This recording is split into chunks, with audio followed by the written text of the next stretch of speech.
आनंद charitable ट्रस्टच्या वतीने आयोजित होत असलेल्या जांभळी नाका येथील शिवाजी मैदान चैत्र नवरात्र उत्सव 2024 भक्ती आणि कला महोत्सवाच्या तिसऱ्या दिवशी आंतरराष्ट्रीय लोकगायक रविंद्र सिंग ज्योती आणि लोकगायक मुकेश त्रिपाठी, लोकगायिका रागिणी प्रजापती यांचा गाण्याचा कार्यक्रम आयोजित करण्यात आला होता। या कार्यक्रमामध्ये उत्तर भारतीय समाजामध्ये वेगवेगळ्या क्षेत्रात उल्लेखनीय काम करणाऱ्या नागरिकांना पुरस्कार देऊन सन्मानित करण्यात आलं। Santosh Tiwari, Atul Singh, doctor Arjun Singh, doctor CP Singh, RK Shukla, Vinay Shukla, SR Singh, Dinesh Kumar Gupta, Radheshyam Tiwari ji, RP Singh, Brijesh Singh, Om Prakash Singh, Surjit Singh, Mahendra Singh, Acharya Santosh Pande, Rakesh Vishwakarma, Umesh Yadav, Ghanshyam Dubey, advocate BK Singh आदी मान्यवरांचा यावेळी सत्कार करण्यात आला।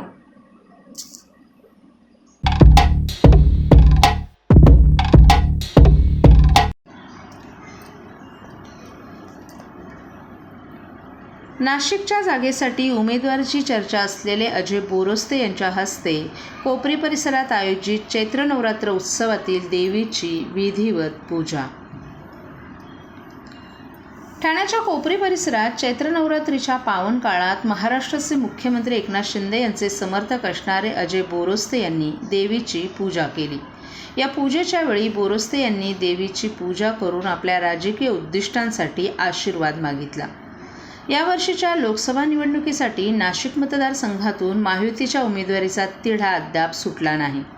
पूर्वीचे आमदार हेमंत गोडसे यांच्या नावानंतर आता अजय बोरस्ते यांच्या नावाची उमेदवारीसाठी शिवसेना आणि महायुतीमध्ये मोठी चर्चा सुरू आहे। बोरस्ते यांच्या समर्थनार्थ अनेक शिवसैनिक सक्रिय झालेत आणि त्यांच्या उमेदवारीला बळकटी देण्यासाठी ते प्रयत्नशील आहेत। अजय बोरस्ते यांनी देवीच्या दर्शनानंतर मुख्यमंत्री एकनाथ शिंदे यांची भेट घेऊन नाशिकच्या जागेसंदर्भातील आपलं मत आणि स्थिती मुख्यमंत्र्यांपुढे मांडण्याची तयारी केली आहे। या भेटीद्वारे बोरस्ते यांच्या राजकीय भविष्याच्या दिशेला नवीन वळण मिळण्याची शक्यता आहे। या प्रकारामुळे नाशिकच्या राजकीय वर्तुळात सध्या चर्चेचा विषय बनलाय।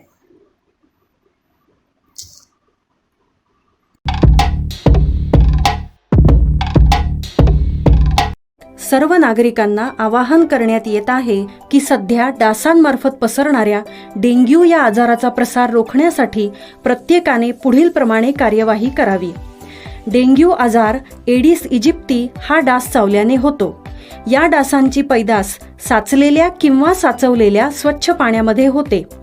8 दिवसांपेक्षा जास्त दिवस पाणी उघडे व साचून राहिल्यास त्यात डास अंडी घालतात। अंड्यांच्या अळ्या तयार होऊन पुढे डास तयार होतात।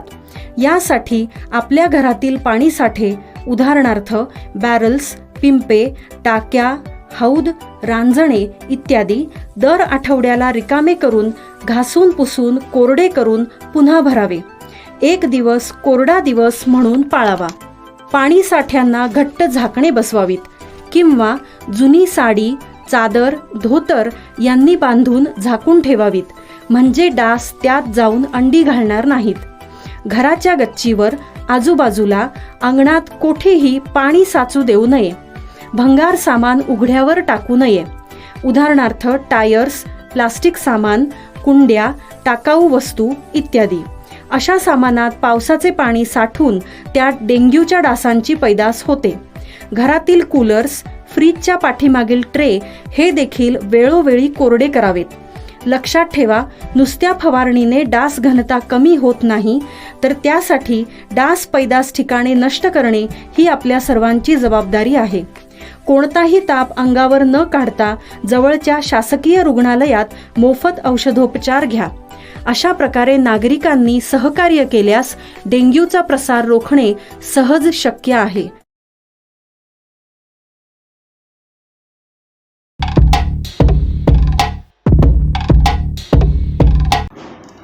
आई तुझं देऊळं अशा देवीचा उदो करणाऱ्या कोळी गीतांमधून कोपरीतील धर्मवीर श्री आनंद दिघे प्रतिष्ठानच्या चैत्र नवरात्र उत्सवाच्या तिसऱ्या दिवशी श्री अंबे मातेचा जागर करण्यात आला। काल सायंकाळी डॉक्टर JB भोर यांच्या हस्ते देवीची सागर संगीत महाआरती करण्यात आली। यावेळी मुख्यमंत्री एकनाथ शिंदे यांच्या सुविद्य पत्नी लता शिंदे, शिवसेना कल्याण जिल्हाप्रमुख गोपाल लांडगे, परिवहन सदस्य प्रकाश कोटवानी आदींसह शिवसेनेचे इतर पदाधिकारी आणि भक्तगण उपस्थित होते। तर व्यासपीठावर माजी महापौर, शिवसेना प्रवक्ते नरेश मस्के, महिला आघाडी प्रमुख मीनाक्षी शिंदे आदीही उपस्थित होते.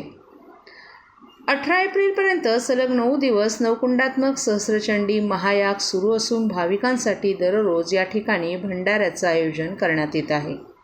मुख्यमंत्री एकनाथ शिंदे यांच्या पुढाकारानं ठाणे पूर्वेकडील कोपरी येथील संत तुकाराम महाराज मैदानात धर्मवीर आनंद दिघे प्रतिष्ठानच्या वतीनं श्री अंबेमा चैत्र नवरात्र उत्सव साजरा होत आहे. देवीचा आकर्षक नयनरम्य देखावा, देवीची विलोभनीय मूर्ती पाहण्यासाठी आणि देवीच्या दर्शनासाठी मोठ्या संख्येनं भाविकांचा ओघ या ठिकाणी सुरू आहे.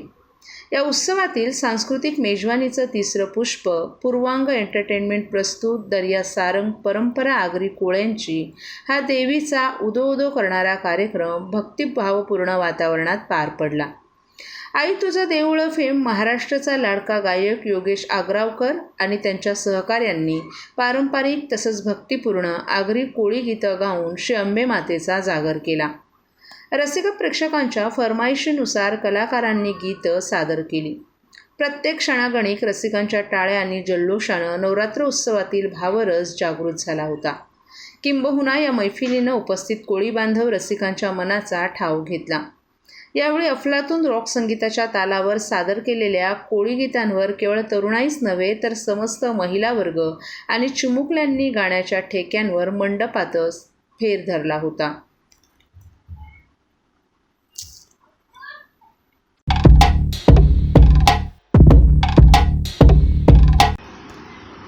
शासकीय रुग्णालय म्हटलं की नाकं मुरडली जातात. मात्र मुख्यमंत्री एकनाथ शिंदे यांच्या जिल्ह्यातील ठाणे जिल्हा विठ्ठल सायन्ना या शासकीय रुग्णालयात आता जोखमीच्या शस्त्रक्रियेची संख्या काही दिवसात वाढत असल्याचं पाहण्यास मिळत आहे. 10 महिन्यात 3040 शस्त्रक्रिया पार पडल्या असून यामध्ये 2367 अवघड शस्त्रक्रियांचा समावेश आहे. सरासरी 300 ते 325 शस्त्रक्रिया या एका महिन्याला होताना दिसून येत आहेत.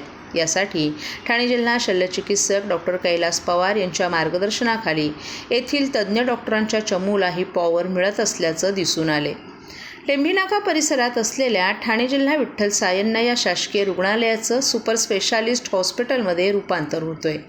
त्यामुळे जुनं रुग्णालय पाठवून नवे रुग्णालय उभारण्याचं जोरात काम सुरू आहे. त्यामुळे हे रुग्णालय तात्पुरत्या स्वरूपात वागळे इस्टेट येथे स्थलांतरित करण्यात आले. मात्र तात्पुरत्या स्थलांतरित झालेल्या रुग्णालयात उपचार करताना रुग्णांची गैरसोय होणार नाही याची दक्षता आरोग्य प्रशासनानं घेतली आहे. या रुग्णालयात दर दिवशी सुमारे 500 ते 600 रुग्ण उपचार घेण्यासाठी येत असतात. काही वेळा या रुग्णांवर लहान मोठ्या शस्त्रक्रिया पार पडल्या जातात. एका महिन्याला सरासरी 300 ते 325 शस्त्रक्रिया पार पडत आहेत. जून ते मार्च 2024 या 10 महिन्यांपर्यंत 3040 रुग्णांवर यशस्वी शस्त्रक्रिया पार पडल्यात. यासाठी रुग्णालयातील शस्त्रक्रिया कक्षात आधुनिक उपकरणं असून मोठ्या कुशलतेनं वैद्यकीय तज्ज्ञ रुग्णांच्या शस्त्रक्रिया करत आहेत. तर गेल्या 10 महिन्यात केलेल्या शस्त्रक्रियांमध्ये सर्वाधिक गरोदर माता आणि महिलांच्या विविध समस्यांच्या 1627 शस्त्रक्रिया करण्यात आल्या. यासोबतच डोळ्यांच्या 424, दंत 229, अस्थि 200 याबरोबर पोट, कान, नाक आदींच्याही शस्त्रक्रिया पार पडल्यात. शस्त्रक्रिया विभाग अत्याधुनिक उपकरणांनी सज्ज आहे. त्यामुळे खाजगी रुग्णालयात महागड्या शस्त्रक्रिया सिव्हिल रुग्णालयात होत आहेत. गेल्या 9 महिन्यात एकूण 3040 शस्त्रक्रिया पार पडल्याबाबत दुजोरा देत काही वेळा महात्मा ज्योतिबा फुले या जनआरोग्य योजनेअंतर्गत देखील रुग्णालयात शस्त्रक्रिया होत आहेत. दुर्बिणीद्वारे देखील जोखमीच्या शस्त्रक्रिया यशस्वी पार पडला असल्याची माहिती ठाणे जिल्हा शल्यचिकित्सक डॉक्टर कैलास पवार यांनी दिली आहे. सर काय सांगाल, गेल्या 10 महिन्यामध्ये ऑपरेशन खूप झाली आहेत.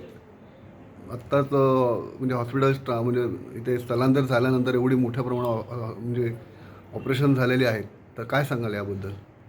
गेल्या वर्षी आपण नवीन सिव्हिल हॉस्पिटल बांधतो आहे 900 बेडचं सुपर स्पेशालिटी. तर त्यासाठी ती जागा खाली करून आपण टेम्पररी जागेवर मेंटल हॉस्पिटलच्या कॅम्पसमध्ये इकडे आलेलो आहे.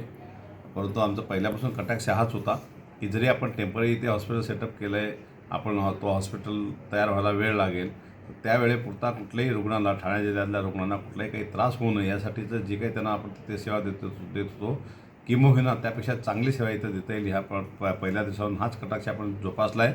म्हणून त्याचं फलित असं झालं की आपली ओपीडी दिवसाला 400-500ची ओपीडी इकडे असते. डिफिकल्ट लोकेशनला आहे तरी लोक येतात. पेरिफेरीवरनं रेफरल्स आहे जिल्ह्यातनं, पालघरला हॉस्पिटल त्याच्याकडे पेशंट येतात. त्याचंच एक आहे की आपण जवळपास 3000च्या वरती ऑपरेशन या 8 महिन्यात आपण केलेलं आहे. आणि धडपड हीच आहे की हे टेम्पररी जरी हॉस्पिटल आहे तिथल्या सर्व्हिसेस कुठले बाधित होऊ नये.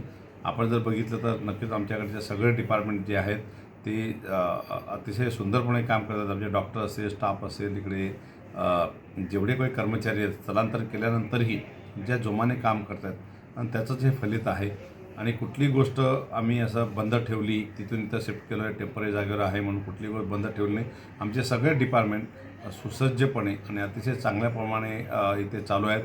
ऑपरेशन थिएटर्स असतील किंवा ज्या डिपार्टमेंट सर्जिकल डिपार्टमेंट्स असतील किंवा बाकीचे डिलिव्हरीचे वार्ड्स असतील किंवा बाकी कुठले ICU असेल, सगळे डिपार्टमेंट फुल फ्लेज आणि ज्या मोठ्या कॅपॅसिटीने जेवढी आमची कॅपॅसिटी त्यापेक्षा जास्त पेशंट आम्ही इथे ॲडमिट करून त्यांना ट्रीट करतो आहे. त्याचंच एक आहे की जिल्ह्यातल्या लोकांना त्याचा त्रास नाही. आमचा रेफरली रेट खूप कमी आहे. तर मॅक्झिमम लोकांना इथे ऑपरेशन करणं, ट्रीटमेंट करणं ह्याच आमचा कटाक्ष आहे आणि आम्ही याच्यावर लक्ष ठेवून आहे. त्याच्यामुळेच आमचा सगळा जो कर्मचारी वृंद असेल, डॉक्टर असेल, नर्सेस असेल, सगळं स्टाफ अहोरात्र मेहनत करतात. त्याचं ते फलित आहे. आणि याच्यानंतरही आपल्याला जोमानेच काम करायचं आहे. काही दिवसानंतरच सुपर स्पेशालिटी हॉस्पिटल चालू होईल, आपलं कार्यान्वित होईल. आणि त्याच्या आधीच आपण ह्या हॉस्पिटलमध्ये त्या लेवलला घेऊन जाण्यासाठी आताच आपण प्रयत्न करतो आहे. आणि ह्या सगळ्या गोष्टी म्हणूनच घडत आहेत. आणि धडपड हीच आहे की चांगली रुग्णसेवा लोकांना कशी देता येईल ती आमचा प्रयत्न आहे आणि त्या प्रयत्नामध्ये बऱ्यापैकी आम्ही सफल होतो आहे. धन्यवाद.